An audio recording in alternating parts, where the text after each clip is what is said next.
برادران اسلام، السلام علیکم ورحمۃ اللہ وبرکاتہ۔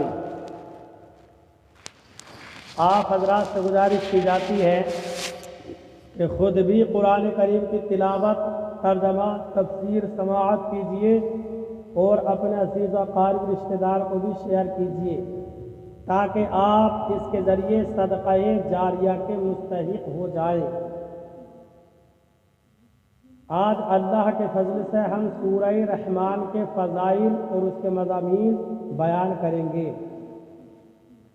اعوذ باللہ من الشیطان الرجیم، بسم اللہ الرحمن الرحیم۔ سورہ رحمان مکہ مکرمہ میں نازل ہوئی ہے۔ اس سورت میں 3 رکوع، 78 آیتیں، 351 کلمے اور 1636 حروف ہیں۔ اس سورت کا نام سورہ رحمان اس لیے رکھا گیا کہ اس کی ابتدا اللہ تعالیٰ کے اسماء حسنہ میں سے ایک اسم الرحمن سے کی گئی ہے۔ سورہ رحمان کے فضائل۔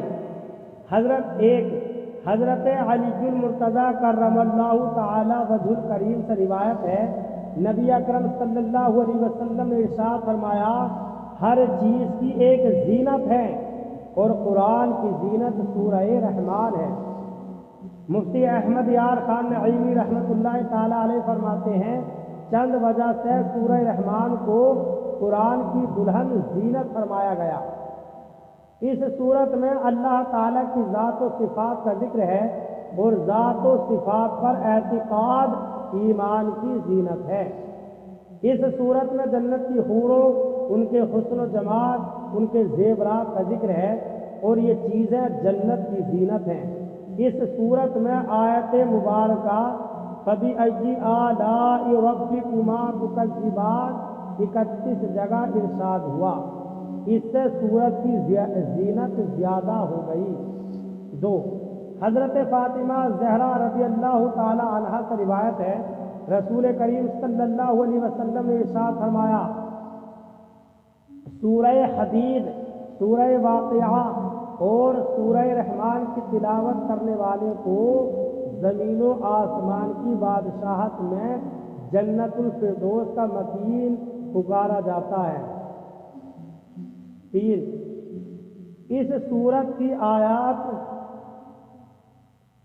اگرچہ چھوٹی چھوٹی ہیں لیکن ان کی تاثیر بہت مضبوط ہے۔ مروی ہے کہ حضرت قیس بن عاصم بن قریظ رضی اللہ تعالی عنہ نے اسلام قبول کرنے سے پہلے سید المرسلین صلی اللہ علیہ وسلم سے عرض کی، جو کچھ آپ پر نازل کیا گیا ہے میرے سامنے اس کی تلاوت کیجیے۔ آپ صلی اللہ علیہ وسلم نے اس کے سامنے سورہ رحمان پڑھی تو اس نے عرض کی، اسے دوبارہ پڑھیے، حتیٰ کہ نبی اکرم صلی اللہ علیہ وسلم نے اس کے کہنے پر 3 مرتبہ سورہ رحمان کو پڑھا۔ سورہ رحمان سن کر اس نے عرض کی، خدا کی قسم یہ سورت بہت ہی خوبصورت ہے، اس میں بہت ہی حلاوت ہے، اس کا نیچے والا حصہ سر سبز اور اوپر والا حصہ پھلدار ہے اور یہ کسی انسان کا کلام ہی نہیں، اور میں گواہی دیتا ہوں کہ اللہ تعالیٰ کے سوا کوئی معبود نہیں اور بے شک آپ اللہ تعالیٰ کے رسول ہیں۔ اس سورت کا مرکزی مضمون یہ ہے کہ اس میں اللہ تعالیٰ کی وحدانیت اور قدرت، نبی اکرم صلی اللہ علیہ وسلم کی نبوت اور قرآن مجید کے اللہ تعالیٰ کے وحی ہونے پر دلائل بیان کیے گئے ہیں۔ نیز اس میں یہ مضامین بیان کیے گئے ہیں۔ 1، اس سورت کی ابتدا میں اللہ تعالیٰ نے اپنے عظیم نعمتوں جیسے قرآن پاک کو نازل کرنے، تاجدار رسالت صلی اللہ علیہ وسلم کو اس کی تعلیم دینے، آپ صلی اللہ علیہ وسلم کو دنیا و آخرت کی تمام چیزوں کی تعلیم دینے کا ذکر فرمایا۔ 2، اس کے بعد سورج، چاند، زمین پر اگی ہوئی بیلوں، درختوں، آسمانوں، زمینوں، باغات میں پھلوں اور کھیتوں میں فصلوں کا ذکر فرمایا۔ کھیتوں میں فصلوں کا ذکر فرمایا۔ 3، حضرت آدم علیہ السلام اور ابلیس کی پیدائش میٹھے اور کھاری سمندروں اور ان سے موتیوں کے نکلنے کو بیان فرمایا گیا ہے۔ 4 اس جہاں کے فنا ہونے اور صرف اللہ تعالیٰ کی ذات کے باقی رہنے اور تمام مخلوق کے اللہ تعالیٰ کا محتاج ہونے کا ذکر فرمایا گیا۔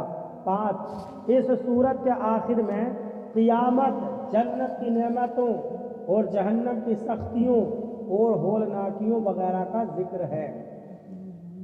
سورہ رحمان کی اپنے سے ما قبل سورہ قمر کے ساتھ مناسبت یہ ہے کہ سورہ قمر میں قیامت، جہنم کی ہولناکیوں، مجرموں کا عذاب، متقی مسلمانوں کا ثواب اور جنت کے اوصاف اجمالی طور پر بیان کیے گئے، اور سورہ رحمان میں یہ چیزیں تفصیل کے ساتھ بیان کی گئی ہیں۔